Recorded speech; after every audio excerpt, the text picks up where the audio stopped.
Haley was a 6-year-old girl that had been sleeping in the backseat of her mom's car since she was born. Never had her own bed. And they finally, through some programs, finally got a house. And you walk in this house, and I always say I've seen homelessness before. I've helped homelessness and, homeless people transitioning and things of that nature, but I really never noticed it through the eyes of a child, what they see. And they see things differently, I think. And this little Haley girl certainly was so happy just to have a roof over her head, and her house parked in the same spot. And she was so excited. She pulled me in her back room to show me this room. She'd never had a room before. And so I walked in this room, and, you can imagine it's kind of worn down, the holes in the carpet and cracks in the wall, and there's used toys in the closet that doesn't have a door. But really what got me the most is sitting in the corner was this pile of clothes, little nest, and that's where Haley slept.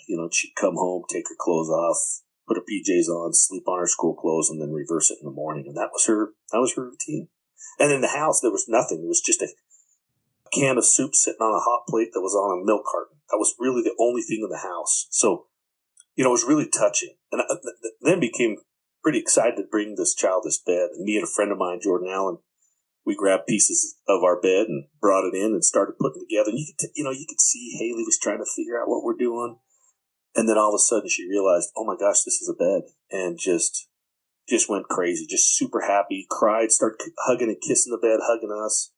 And that was one overwhelming feeling. And then to look over at the mom, and again, I was raised by a single mom too, to see her, just sobbing when she realized not only are we bringing a bed, but we got mattresses and brand new sheets and pillows, and all these people help bring these items together for her. It was really neat to see. It was overwhelming. And I say we were, on a ride home. It's about 30 minutes away from where we delivered. Me and my buddy really didn't talk or say much to each other. It was just one of those solemn moments of, did that really happen? And did we really see what we saw? And, it kind of sets in of, that's what little Haley's been sleeping on. No kid is going to sleep on the floor in my town if I have anything to do with it. And that became our motto, and now is our mission statement. Welcome to Linda's Corner. My name is Linda Bjork, and today we're going to be talking about doing good in the world. I'm delighted to welcome special guest Luke Mickelson. Luke is the founder and executive director of Sleep in Heavenly Peace, a volunteer-driven nonprofit dedicated to building and delivering handmade, fully furnished bunk beds to needy children. They have delivered more than 140,000 beds in 4 countries, with over 276,000 volunteers. And for his humanitarian efforts, he was nominated as a Top 10 hero by CNN in 2018. To learn how you can help support Sleep in Heavenly Peace, please visit their website, and I'll include a link in the show notes. Welcome, Luke. I'm so glad that you could join with me today. Thanks, Linda. Nice to meet you. Thank you. I love meeting with people who make an effort to do good things in the world. And I love when you find a need and then find a way to fill that need. So I would love to hear your story of how this came to be. Well, thank you for having me on and the opportunity to share our story. Sleep in Heavenly Peace is, for me, I've said that and told the story many times, but it never changes the fact that it still gets to me and still brings back those jitter feelings of what when you stumble across a need that you realize no one is fulfilling or very little, just how I don't know the word awe or inspiring that you want to make it and that you want to give back really feels like. And so doing these always brings me back to those feelings. So I appreciate having me on. And we, Sleep in Heavenly Peace, we're a little bit about me is I'm a small town kid from Idaho. Let's make sure we get that clear. I grew up in a small town called Kimberly where, I played all the sports. I was, I did all that. And then after high school, I served a mission, went to college, got married, started raising kids like everybody else does. And one thing I really noticed, Linda, is I always enjoyed, helping the youth. In my church callings at the time, I was what was called a young men's president, where I dealt with the spiritual and activity growth of the young men's program from ages 12 to 18. I coached my kids, the whole 9 yards, right?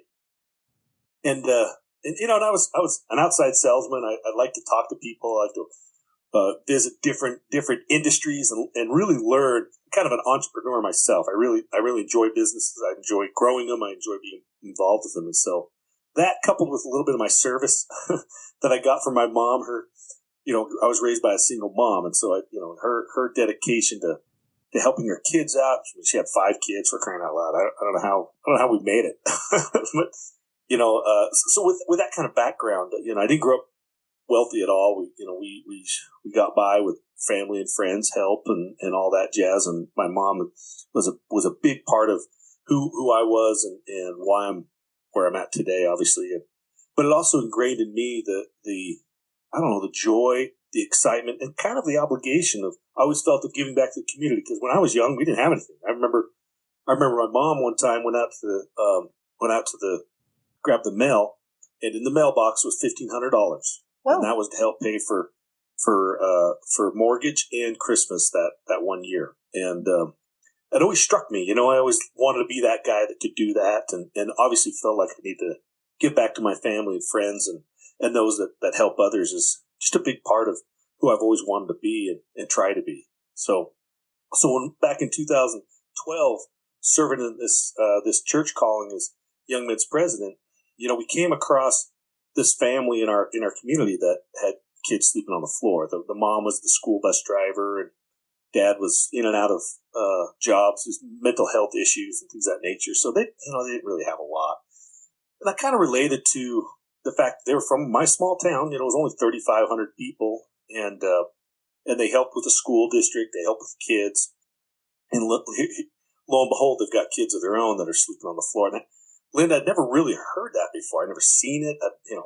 Certainly every kid's got a bed somewhere, right? And so it really kind of struck a chord with me that, you got to figure out how to help this family out. So at the time, the activity arm of the church was Boy Scouts, basically. So I was the leader over the Boy Scout leaders. But I had a little group of my own kids, and we took them all in and said, hey, what can we do here? I kind of let them try to figure it out, we'd go buy a bed or get one donated. And I don't know, it just kind of hit me that here's a great opportunity that I could take these kids and teach them something. They're so used to coming home after school and grabbing an Xbox controller and playing Halo all day, right? And I said, you know what, this is a great time let's get that Xbox controller out of their hands. We'll put a drill in it, we'll put a sander in it, and we'll teach them how to do something. And I don't know, I don't know if you have any kids, but yeah. trying to get a 12-year-old kid happy about doing anything other than screen time is difficult nowadays. It is. And that's really kind of what shocked me, to be honest with you, is we get started on building this bed. My daughter had a bunk bed that, we'd had in the family for a while. And I just went down there and measured it and copied it, changed a few little things on it, but to make it more simple, because I'd never built a bed before. In fact, I had to borrow my wife's tools. I don't know what to tell you. For real? But yeah, so we kind of learned together, us and these Boy Scout kids. We just kind of built this thing together, and it was so much fun. And to see these boys just actually excited, they it took a couple of 3 or 4 days, right? Hey, Brother Mickelson, when can we come over and work on this? And I'm like, I'm not even off work yet, guys. Hold on. But after 3 or 4 days, we finished it, and I had to stay back in my garage and clean it because I just did it in my garage. And the boys and their parents went and delivered the bed. And I guess I just heard the next day at church that it was such an amazing experience to see, the joy that these kids had, and let alone the conditions that they slept in, right? And I don't know, I got a little jealous, to be honest with you. I wanted to see the fruits of, I wanted to see the fruits of our journey and our service. But really what hit me the most is, it's Christmas time. And I don't know about you. I have 3 kids. One was brand new. I had a 7 and 11-year-old, something like that. And I'm sitting on the couch and trying to figure out life and trying to figure out how am I going to pay for stuff. And then you got kids screaming about they want another Xbox or they want this toy. And, you're just sitting there going, gosh dang it. You little ungrateful brats. I love my kids. But, you sit there and you're like, I just got done with this amazing experience of building this bed and then giving it to, guess what, a child that didn't even have one. And you're worried about an Xbox? You're worried about, these toys? So I just, right then, Linda, I just got this jolt of get off the couch and go build another bed. So that's what I did. I got up off the couch, walked to the garage, and I remember everybody's like, where are you going? And I said, you know what? We got leftover wood. I'm going to build another bed, and you're coming with me. And, it was so amazing to take my kids out there and grab this wood, and I kind of knew what I was doing a little bit more now, and so we built this bed together and had so much fun. It was, the first week of December, and it's cold in the garage, but, we just had so much fun doing it. And then it came to the point of, okay, what do you do with this bed now? And it's one of those things where you build it, you don't know that there's even a need. I just did it at first for my kids, and I figured we'd find someone. And then it was kind of, I'm like, well, okay, what do I do with this bed now? And I was told, why don't you just put it on like one of these buy, sell, trade Facebook groups, right? They're in Twin Falls. And basically, it's a Facebook garage sale group, if you will. Okay. And so I threw it on this Facebook buy, sell, trade group. Said, hey, it's Christmas time, and we want to give back. My family and I did this little Christmas project. We built this bed. We're looking for a couple of children that need beds. And at first I didn't think it was such a good idea. A free bed on Facebook. I can imagine there's going to be thousands of, people wanting a free bed. And was the need really there? I don't know. And we did get some requests, but what was more shocking was the amount of people that just wanted to help. They said, Luke, what are you doing? Like, can I help? Can I bring some blankets and sheets? I've got to use mattress. It was overwhelming. And that was one thing. And then the second thing is to read the stories, the people that would message me about their situation and the kids what the kids were sleeping in. It just melted my heart. And I remember a friend of mine had this family. I call it my Haley story. Haley was a 6-year-old girl that had been sleeping in the backseat of her mom's car since she was born. Never had her own bed. And they finally, through some programs, finally got a house. And she said it would be perfect. And I really, we only had one bed. I really wanted to make it a special occasion for my kids and for me and of course for the family. And so it just checked all the boxes. And so, but I had no idea, Linda. We went to this house and you walk in this house, and I always say I've seen homelessness before. I've helped homelessness and, homeless people transitioning and things of that nature, but I really never noticed it through the eyes of a child, what they see. And they see things differently, I think. And this little Haley girl certainly was so happy just to have a roof over her head, and her house parked in the same spot. And she was so excited. She pulled me in her back room to show me this room. She'd never had a room before. And, so I walked in this room and, you can imagine it's kind of worn down, the holes in the carpet and cracks in the wall. And there's used toys in the closet that doesn't have a door. But really what got me the most is sitting in the corner was this pile of clothes, little nest. And that's where Haley slept. She'd come home, take her clothes off, put her PJs on, sleep on her school clothes, and then reverse it in the morning. And that was her routine. And in the house, there was nothing. It was just a can of soup sitting on a hot plate that was on a milk carton. That was really the only thing in the house. So, it was really touching. And I then became pretty excited to bring this child this bed. And me and a friend of mine, Jordan Allen, we grabbed pieces of our bed and brought it in and started putting it together. And you could see Haley was trying to figure out what we're doing. And then all of a sudden she realized, oh my gosh, this is a bed. And just went crazy, just super happy, cried, started hugging and kissing the bed, hugging us. And that was one overwhelming feeling. And then to look over at the mom, and again, I was raised by a single mom too, to see her, just sobbing when she realized not only are we bringing a bed, but we got mattresses and brand new sheets. And pillows, and all these people help bring these items together for her. It was really neat to see. It was overwhelming. And I say we were, on a ride home. It's about 30 minutes away from where we delivered.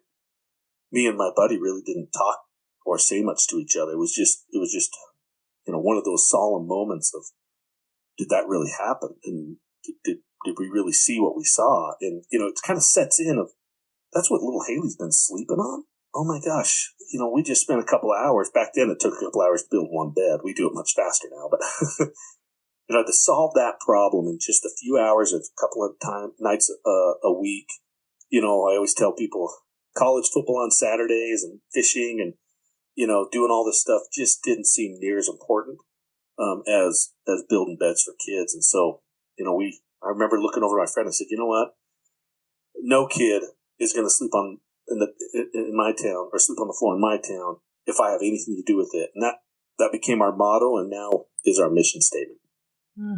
That is so beautiful. Okay, let's go back and talk about the different things, about how you found one need, one family, one person. And then from there, you gathered the support and enlisted the help of some young men who found joy in their service, in their creation, in doing something different, in giving back, things that sometimes we don't think that youth know how to do that or would be interested in that. Like you said, it's hard to get a teenager to be interested in anything that doesn't involve a screen. Yeah. And not only did you help them to be able to find life beyond a screen, but they also gained some skills. If you're working with some tools and you're doing some things and you're using your hands, you're creating, you're building, and then they got to have the experience of seeing someone appreciate what they did, and that's huge. And then you had the opportunity to take it to the next level, and that is so incredible. And Luke, I have had the opportunity to be a volunteer for Sleep in Heavenly Peace. And really? I have helped build beds, and I have helped deliver beds. And being in the part of building the beds, it was fun. We got to do it as part of a family reunion. We're just, laughing and talking and putting things together. And then to be able to get in the trucks and to deliver. And in my area, and where we chose to deliver, was refugee children. Oh, sure. And as we got to go into these homes, and as you described, there were living conditions that I personally had not seen before, where children were sleeping in piles of clothes on the floor. And in this particular housing place, there were also lots of bugs. It was very dirty. It was very unsanitary. It was not inviting in any way, shape, or form. And then to see and to be able to be a part of coming in and putting together something that was new and beautiful and theirs. And there was a variety of experiences with different people. But to see joy, to see gratitude, and it changed the lives of those individuals. And it was beautiful. So I thank you for making this happen and for allowing me to get a taste of what you experienced, because it is beautiful. Wow. And at part as our conversation today, I would love to hear some of the individual stories, but I also want to make sure that we share both sides here, where there are people who are listening who are going to be just like the people who saw your Facebook thing and said, oh my gosh, I want to be a part of this. This is beautiful. And there's going to be other people who are listening who are going to say, I would really like my child to have a bed. And so if you can help us walk through both of those, and I'm sure the website will be super helpful, but some specifics would be great. Yeah, no problem. I love, I kind of go by a motto. I said it when I was a CNN hero. They actually put it on my plaque, which is one of my most precious things I have, just because it really means what I said. And I tell people, look, if you want true joy, you need to stop looking at yourself and see how you can help someone else. And now your problems, they're not going to go away. They just don't vanish. But what I will tell you, what happens is they just don't seem as heavy. They don't seem as terrible. And, and I'm no different. Right? I mean, when I delivered that first bed or did that first build, parts of it was for me. I mean, I felt lost. I had a little bit of a faith crisis going on. I didn't know if I was in the right job anymore, if I liked it, if I was even good at it. You go through all these things, middle age man, and here I was experiencing the opportunity to give back to someone who really needs, a child, for crying out loud, and it just filled me. And Linda, I'm honored. I'm so grateful you've been on a delivery, especially because you see not only the fruits of your build labors, if you built, but you see the joy, the real joy that these kids have. And almost every time you come into these homes, these kids, they're a little apprehensive, right? They're a little shy. They're hanging on to mom or hide behind mom. These weirdos, these strangers are in their bedroom with loud drills and putting this thing together. And then when they see it completed and they realized, oh my gosh, this is, and we try to explain to them, this is your bed. It's not your brother's. It's not your mom's. It's not your dad. It's your bed. And they go from a pile of clothes or the hard floor to a bed. They just light up and they come out of their shell. And we tell people, look, it's a lot more than just a simple bed. It's more than just a good night's sleep. These kids, it builds confidence for them. It builds a sense of a belonging. I think it gives dignity too. Oh, absolutely. Absolutely. Dignity in themselves, starting to dignity in things that are around that now matter. Kids can't even have a sleepover. They're too embarrassed, And I remember one time, Mike Rowe made a good point one time when he said, look, Luke, we call it a bedroom, but if there's no bed in it, it's just a room. And I love that statement because it's so true. It's not time to go to bed. It's time to go to your room, and without a bed. And, and there's, you see that side of it. It solves so many problems. And as a volunteer to be able to go in there, and it's one thing to build the beds, but to deliver those beds and realize the efforts of the community and helping a child and even the family realize that this community did this for you. That's why we do it the way we do. SHP, we don't have chapter presidents scattered across the country and they sit in their garage and build beds. That's not how we do it. We do it with the volunteers. We make sure volunteers of the community are giving back to the community because we want those people to know, hey, your neighbors are here caring about you. Their neighbors are here worried about how your children and how we can help your children get a good night's sleep. And to see that it's life-changing. It has been for me. And then those volunteers that want to give back, you mentioned Mike Rose returning the favor Facebook watch series that we were on. A lot of people saw that, 10 million. And since then, we've had over 5,000 chapter requests worldwide. And right now we've trained over 330 chapters. We got about 280 that are active right now. But those are all men and women that recognize, and maybe not even recognized, most of them actually in the beginning didn't realize that child bedlessness was this big of a problem in their own communities. I'm from Twin Falls, Idaho. There's a fairly wealthy community in Idaho. I mean, I wouldn't consider poverty at all. We've delivered thousands of beds there, and there's still a need. So these people that want and have felt this desire, I learned a long time ago that we solve child bedlessness, but we also solve another major problem in our country, which is we have so many great people out there. They're tired of the negativity. They're tired of the news that they hear. They want to give back. They really want to help others. They just don't know how. Well, Sleep in Heavenly Peace is nothing more than just an avenue for people to give back to not just the community, but children in their community and solve a problem as big as child bedlessness, because it does represent about 3% or greater of the total population. You're in a town of 100,000 people. There's or 4,000 kids sleeping on the floor or in really uncomfortable situations. When people realize that and they learn that there is an avenue, if there's a chapter of Sleeping Every Peace goes by, you can go and either donate directly to the chapter, you can be involved. If there's not, you can start a chapter. And we really wanted to make it as simple as possible for people to start a chapter in their own areas, because we know that's the fastest and the best way that we're going to be able to grow and reach as many kids as we can. If we built them all in Idaho, and then shipped them across the country, we wouldn't be able to build the 50,000 beds we build a year now in the almost entire every state in the country right now. That's because of the men and women that are dedicated and have the passion to really want to make a change in these kids' lives. 50,000 a year.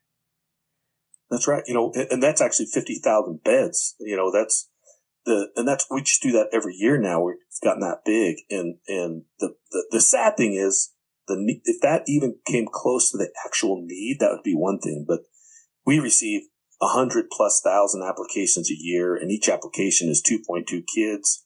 I mean, you do the math. And that's just the people that know about us. We're still, fairly young. We started in 2012, but we really didn't start getting known until about 2018-19. So only for 3 or 4 years now. And we're just now getting to that point where child bedlessness is actually a subject that people can talk about. It's becoming a known problem.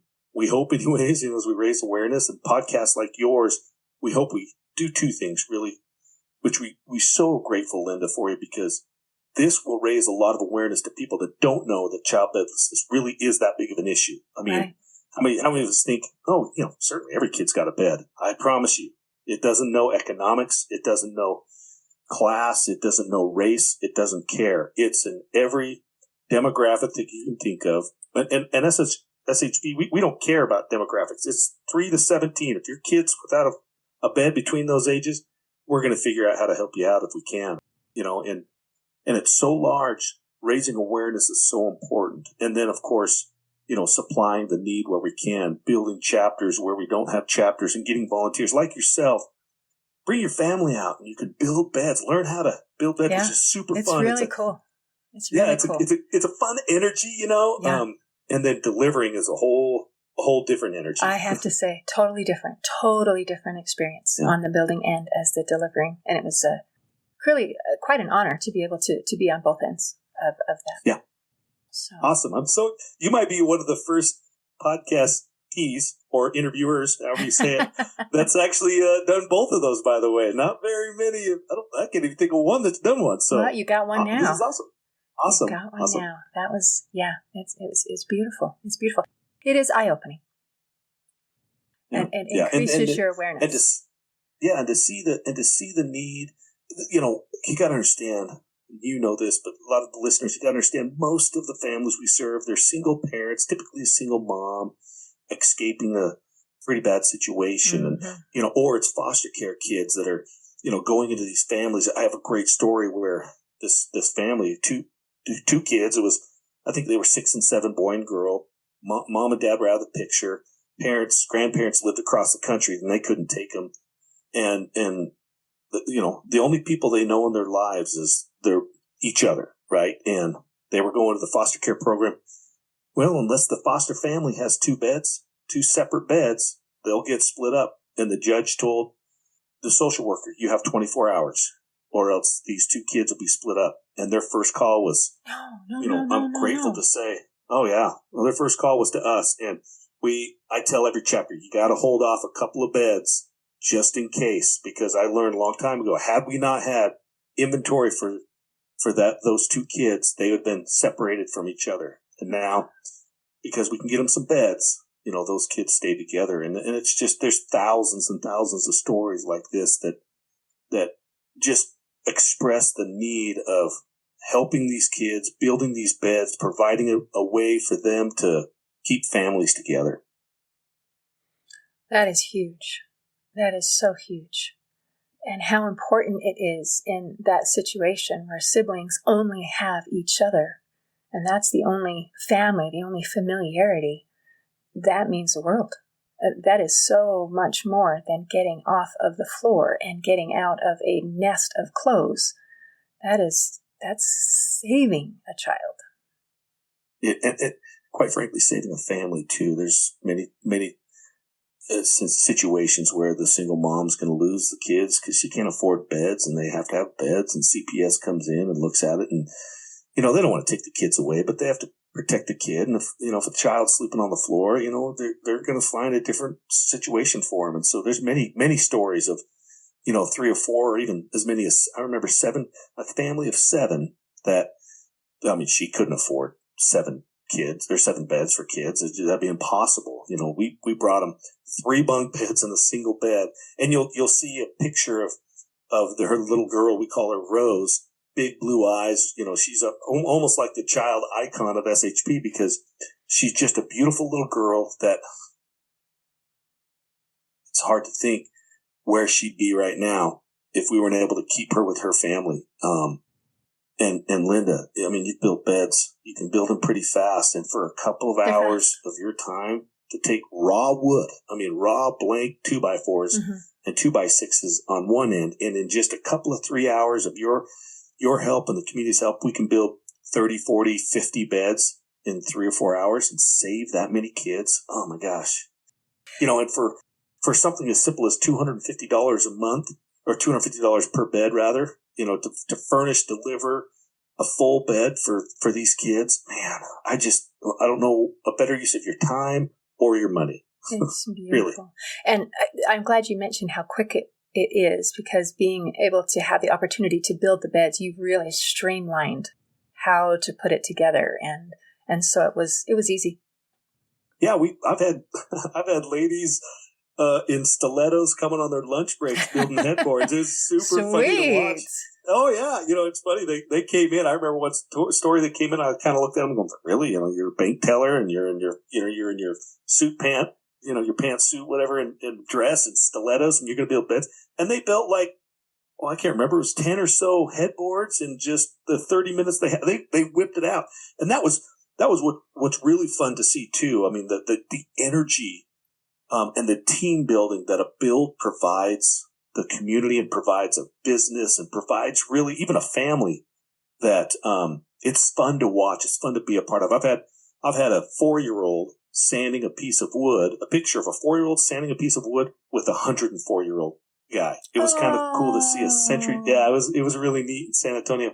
And so, you have a job for everybody. And I learned a long time ago that the happiest volunteer is the sweatiest and the dustiest. And it's because they want to feel like they gave back. To be able to show up. I remember a guy came in one time. He had volunteered at many organizations. Just this older guy. He came up to me and he says, where do you need me? And I said, well, what do you do? And he's like, well, I was a carpenter for 30 years. And I said, oh, I know exactly where to put you. And the most dangerous piece of equipment we have is a miter saw. And I figured 30 years of experience, this guy knows how to use a miter saw. Plus, you can't, you got to cut twice or measure twice, cut once, right? Right. So I put this guy on this, and I kind of forgot about him. 4 hours later, I'm like, oh my gosh, is that guy still alive? I don't know where he's at. And lo and behold, he was over there just covered in sawdust. And I'm like, oh my gosh, this guy's gonna hate me. I feel bad. And he come up to me. I kid you not. He shook my hand. He's like, I want to tell you something. He says, I've volunteered a lot of places, but I have never went to a place and immediately put on a job and did it for 4 hours straight to produce that. He said, thank you. That was the funnest activity he's ever done. And I'm like, really? You're sweaty, you're dusty, you're going to be blowing, sawdust boogers out for the next week, and you're thanking me? That's where I realized, Linda, it's deliveries are one thing, but providing service for those in need, and when those in need are children sleeping on the floor, it really is a marvelous, wonderful service activity that brings a level of fulfillment. I don't know. For me anyways, it brings a level of fulfillment that I've never felt in any other service activities I've done. That is wonderful. So, do they just go to your website? How do people find out how to sign up, to volunteer, And they go to the website also if they are the one who is in need. Same place? Absolutely. Keeping it easy. Same place. Yep. Keeping it easy. shpbeds.org is our website. If you go there, and I set this up, I'm a country boy from Idaho, right? I want to keep this as simple and clean, as transparent as possible. When you go there, there's a couple of things you can do. You can obviously donate. Donate's the way we fund this thing. But you can donate specifically to a chapter. And I'll tell you right now exactly how that works. You donate $100 to that chapter. We take 10% as an SHP management. I mean, we got to run this thing, right? And that's it. 90% of those dollars stay right into that community, which is a really good percentage when it comes to program and management expense. I just want to be transparent with that. So you can donate, and you can pick whatever chapter you want to. Okay, number one. Number two, if you live close to a chapter and you want to volunteer, you got a way to contact that chapter president, say, I'm here, my hand's up, how do I get involved? And every chapter is always looking for either continuing service, for service opportunities for either build or delivery, or becoming a core team member yourself. Every chapter loves it. We've got some chapters that have hundreds of core team members that volunteer, do bed deliveries, do builds, all sorts of stuff. And then, of course, if you're a family in need, or you know a family that's in need, I don't care if it's 3 states over, you can go to our website and you can fill out an application either for yourself, for your own child, or for that family 3 states over. And based on their zip code, if we have an active chapter in that area that can deliver, they will contact that person and set up a delivery. And then last, if you do happen to go to the website, you're looking for a chapter that you want to volunteer, and there's no chapter in your area, and you feel like this is something that you want to do, we would love to have you as an SHP chapter. There's a link on there called Start a Chapter. You click on that, and you can go all the way through the process to see if it's something that you want to do. If you're passionate about it, if you have a heart and time for it, we'd love to have you. We'll teach you everything you need to know. And those really are the 4 things that you can do on our website, and learn about us, and learn about, really take some time. If you want to dive into it, go to your school counselors, go to the police station and the fire station, ask those guys, really, how bad is child bedlessness? They'll know. They'll tell you. This is so real. Thank you. Thank you for your time, and thank you for what you're doing. Is there anything else that you want to make sure that we cover before we close today? I think we got it. I think you got it. I just encourage everybody, look, you know what? I did a TED Talk a while ago, and it was about passion and purpose and acting on tiny moments. We all get these little tiny moments in our head of, man, I wish I could do that, or I feel like I could make a difference here, or whatever. I don't care if it's building beds or saving the ocean or helping vets out, whatever it is. Just speaking from a guy that sat on the couch and had that tiny moment come into my brain going, I had to get off this couch and teach my kids something. I know it's going to be work. I know it's going to take some time. I don't have this kind of time, but I promise you it's worth it. And you know what? 10 years later, almost 150,000 beds made for kids later. I promise you what your tiny moments can turn into. It's incredible. And speaking from a guy that just wanted to help one child out, tiny moments are really where the rubber meets the road, and just get off that couch. Wow. That's so beautiful. I'm so glad that you acted on that tiny moment. Thank you, Luke. I appreciate all you do. Thank you, Linda. Appreciate it. In closing, I'd like to share a quote by Oscar de la Renta.